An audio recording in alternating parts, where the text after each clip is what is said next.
Man pačiai šitas žurnalas yra didelė dovana ir nuotykis, nes rengiant jį susitinku nuostabiausių žmonių, kuriuos galiu kalbėti, imdama interviu, o taip pat ir skaitydama tekstus labai dažnai nutinka netgi taip, kad tiesiog kaip redaktorė skaitydama tekstą aš į jį įsigyvenu, prisiliečiu prie tų žmonių istorijų, patirčių, o kartais net negaliu redaguoti teksto, nes negaliu sustabdyti ašarų. Tai man tos patirtys yra labai brangios ir mane labai apdovanoja. Yra tam tikra literatūra, kuri suskamba, man atrodo, kad suskamba būtent kelionė. Yra tokia rašytoja ir poetė Agnė Žagrakalytė, tai ji iš šventųjų gyvenimo tiek įdomybių ištraukia, kad, tiesą pasakius, nieko įdomesnio kitose leidiniuose pastaraisiais metais nesuskaitęs. Man patinka keliauti.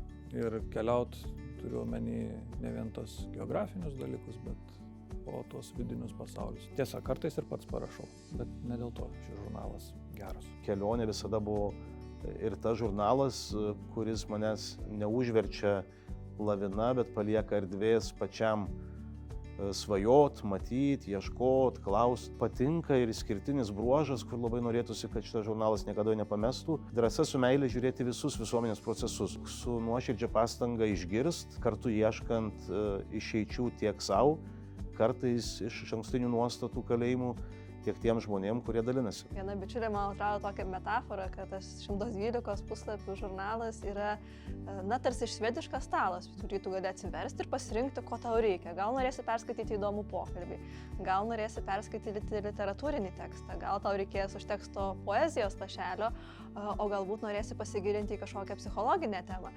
Tai tiesiog gali gauti tai, ko tau reikia, ko tau labiausiai tą akimirką trūksta ir pasisemti to įkvėpimo.